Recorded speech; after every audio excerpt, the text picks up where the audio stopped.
guys, welcome back to my channel. It has been a minute, as it usually is, and I do apologize.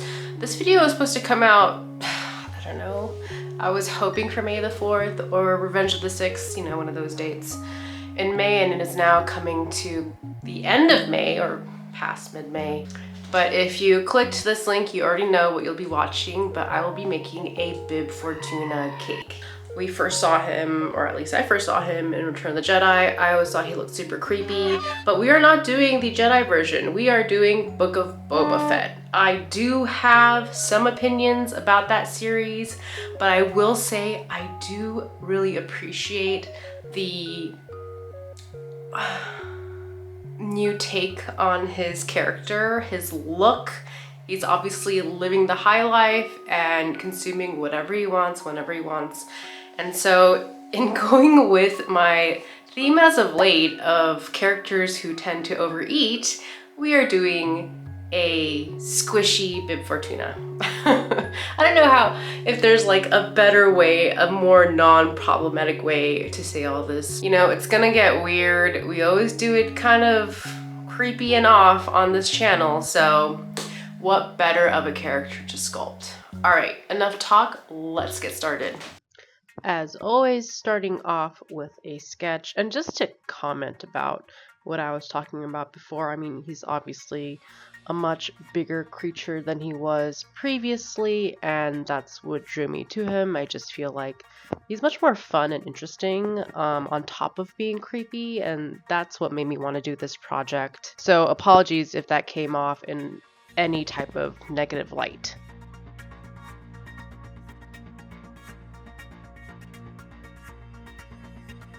Okay, here is the final look.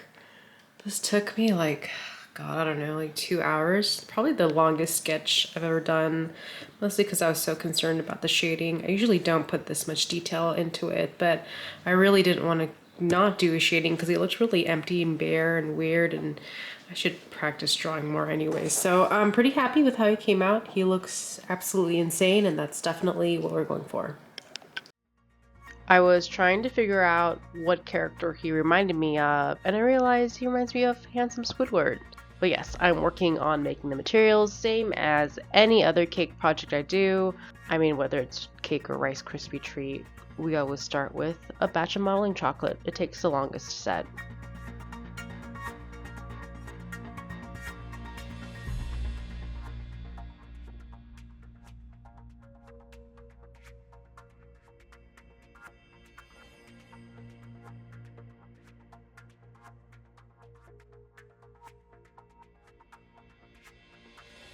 So it is 6:38 in the morning. I have to go to Austin this week, so I need to make sure that this cake is done and filmed and everything before I leave. Pausing here for a spoiler, I did not finish this before I left for Austin. In fact, I only baked off the cake sponges and threw them in the fridge because I was very busy. There was a lot of prep work to do, a lot of packing, a lot of figuring out, because it was a work trip basically and not just like a funsy trip. So I wasn't actually able to get started on the cake again until I got back. It's a very short window of time, but that's why we're getting started early today. So I made the modeling chocolate already. Let's work on making the cake sponges itself.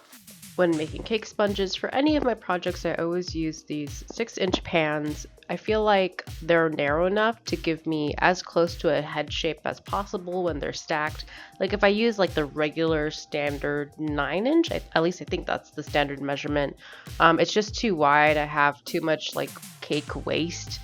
So I bought these pans specifically for these sculptures. I always have to sift my cake box mix. I mean, I do make cakes from scratch sometimes, but that's usually when I intend for other people to actually eat it. But when it's just for, you know, my own amusement at home, I always use cake box mix. So the reason why I sift it is because everything's all mixed together in there and it tends to clump. And if I want to have a colored cake sponge, I have to make sure there's no white clumps just hanging around in that powder. So I sift it to make sure everything's nice and even before I put in all the wet stuff and the food coloring.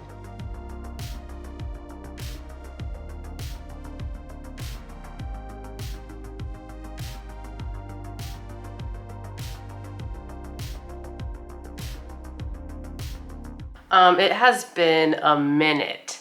So I had to go to Austin, and we were really busy after Austin, and then we had a housewarming that was a lot more preparation than I anticipated because I decided to cook a ton for it. And May the 4th, Revenge of the 6th has come and gone, and so I mean I am pretty late, but you know, May is kind of like Star Wars month for me. Today, tomorrow, the rest of the week, it's now Tuesday, is going to be the week of making up for lost cake time, because we got a lot to do. We got a pretty tight schedule here in terms of summertime cake projects. Exciting. But yeah, let's get back to working on the cake. Okay, while I shave down the tops of these cakes very unevenly, it's gonna get quite messy. I guess I'll just talk about what I thought about Book of Boba Fett. I was not happy with it. There was just so much anticipation, so much expectation. I mean, it's freaking Boba Fett, right? He's like the coolest guy in the galaxy, let alone the coolest bounty hunter, and I just feel like they let him down so much. It was such a dull show, and the whole thing with like that gang of cyborgs, I mean, really? Come on. I wish they could get the guy who did Andor to do all of it. Okay, here's what I have so far. Just, it looks like a pillar. I was shaving a lot, but it's just a pillar. I'm now gonna stick it in the fridge, let it cool for the frosting to harden a bit, and then once that's good to go, I can roll out my modeling chocolate and cover the whole darn thing so it looks more fleshly.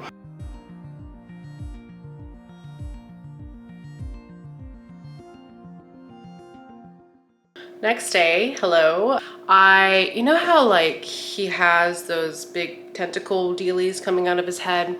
I thought I had enough cake mix or like cake sponge, but I had actually traveled after I had baked the sponge and I came back and my mom ate some of it, which is totally fine. So I decided to do Rice Krispie cereal treat instead to bulk it up, but I realized I didn't have any cereal on hand and then I just had to do a whole bunch of other stuff. So I'm going to work on that today. Let's move this cake over. I didn't realize I had these big cake pans. I actually ordered a reusable one, which is just so much smarter. And so I just had this on the cutting board. Ooh, easy enough. Okay, marshmallows are now heated in the oven, and here's the crispy part.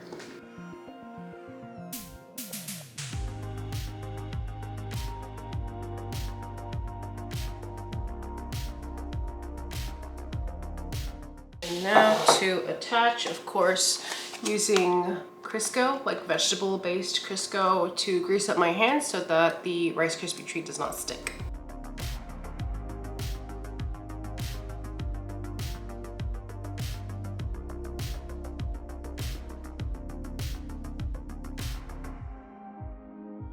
All right, here it is, and back into the fridge it goes.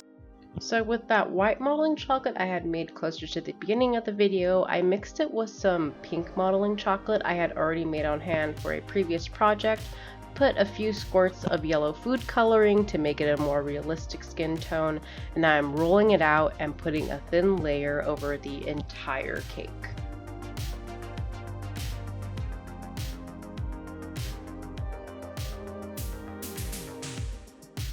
He is now completely covered. Looks pretty smooth in the front.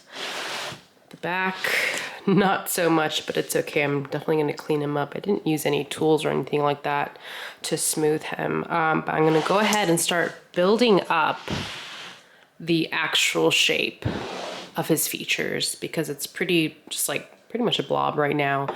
But let's start adding details because, you know, this is the step I hate looking at. Going back to my ramblings of how disappointed I was with Book of Boba Fett and how much I adored Andor, I think this is a pretty general consensus. But Rogue One was one of my most favorite Star Wars movies, like, as of recently to come out. It was so good. And the fact that the same guy also did Andor, you could tell it's just like a different level of like quality in terms of storytelling, character development, and whatnot. I mean, Mandalorian was obviously really good too. We love Grogu in this house. But I am so excited for Andor Season 2. The fact that they showed Cad Bane in Book of Boba Fett and that didn't even rescue this series says a lot. But yes, the chunky Bib Fortuna was definitely one of the very few highlights of that show.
I am taking a quick break from his flesh because my battery's gonna run out. Hold on. Okay, back. The battery was low, but I just switched it out. So I'm gonna take a break from all his fleshly bits because I ran out of that peach color. And I need a good amount of it, but I still needed more. I just needed to make more white modeling chocolate because I already have enough pink, and I do put in a little bit of yellow food dye, but I already have that on hand, of course. So I just made a batch. I'm waiting for that white modeling chocolate to set. In the meantime, I'm going to work on like his eyes and his teeth. And those two things, of course, consist of colors that I already have on hand. I actually reserved a bit of white chocolate because I knew I needed it for his like details. So let's start. In the original Star Wars, in Return of the Jedi, when you look at his eyes, they are like orangey, they kind of remind me of like a salamander, amphibious somewhat, but definitely more demonic and creepy. So I have some white on hand. I'm gonna take out a little bit of red and some orangey, like caramelly color. Yes, this piece of red is like dirty and has other bits of color stuck to it, but once you kind of like mash it all together, the colors blend. One Bean, you are eating too fast.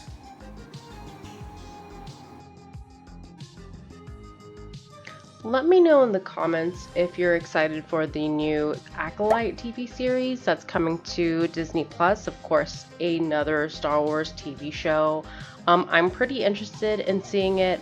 The characters don't have too much relation to like the Star Wars characters we know and love today because it happens way before then. Yoda might pop up, I'm not sure, but quick shout out to one of the actors in that show, Lee Tong-jae. He's the Korean dude. He was in Squid Game. That guy has come up, at least in, Western entertainment. I remember as a kid, I would watch Korean dramas, and I'd see my mom watching him on TV, and he was kind of like this super good-looking, heartthrob, serious actor, and he plays this bumbling fool on Squid Games, and he's huge now. And I remember telling my husband, I was like, oh, he's like a really famous actor in Korea.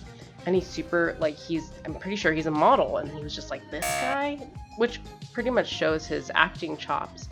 But now he's in freaking Star Wars. This is such a victory. And hopefully it doesn't let me down like Boba Fett.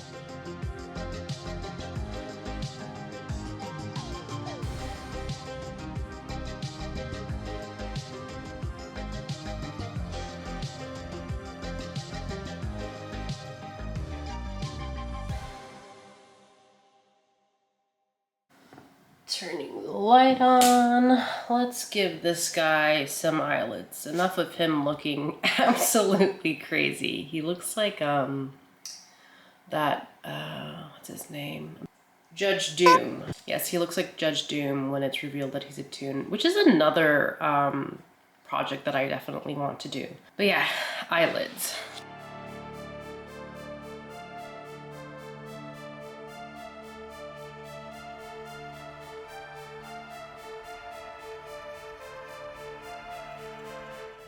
He is now ready to paint in his pale glory. So the shade of him, I kind of went a little bit back and forth, specifically because in Book of Boba Fett, the color of his skin is peachy. It's more like human flesh toned, human skin tone. And then going back to like the OG movies, I'm like, oh, he looks kind of like sickly, yellowy, grayish. So what I decided as a compromise, his base is peachy or skin toned, and then we're gonna shade in with a more sickly looking color.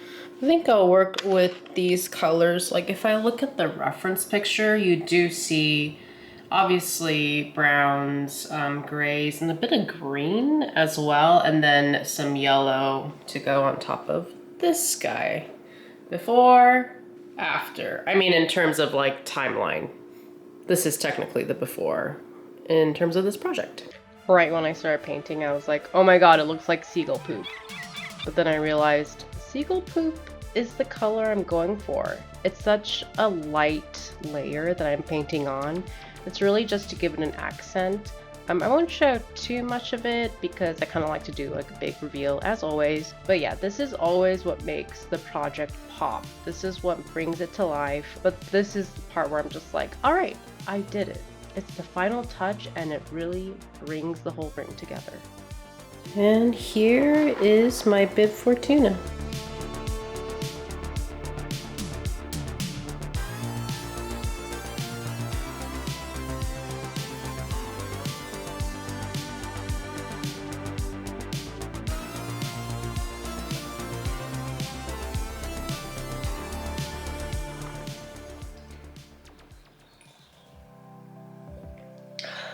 I'm pretty certain I'm gonna cut a slice from this back section. This has a lot more details to kind of cut into.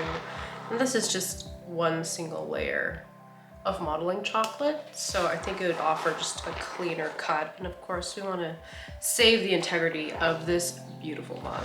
This is always a really nerve-wracking part.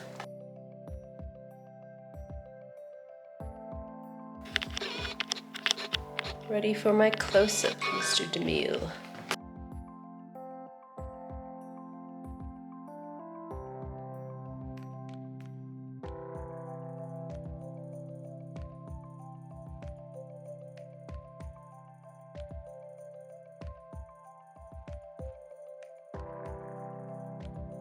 Okay, cake is ready to taste test. I will say I'm really happy with the layer of frosting I got. Usually I lay the frosting on a little too thin, but yeah, I'm happy with this one. It's always good.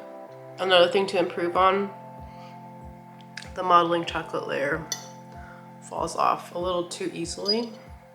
I didn't put enough frosting on the outside. It might have been like a temperature issue where I was working on it and the frosting melted away into more of a liquid form and then soaked into the cake sponge. It happens. It still tastes great, but yeah, structurally, maybe not the greatest if this is just gonna fall off. Otherwise, really happy with it. And that was my Bib Fortuna cake. I hope you guys enjoyed watching it. I had a blast making it and it actually went by relatively quick. He is a bulky fellow, like I tried to scale him down, but I think he looks awesome. Another one off the checklist. I hope everybody had an amazing belated Star Wars Day. We are moving right into the next cake though, so make sure you like and subscribe and ring that notification bell, but I will see you guys next time. Bye.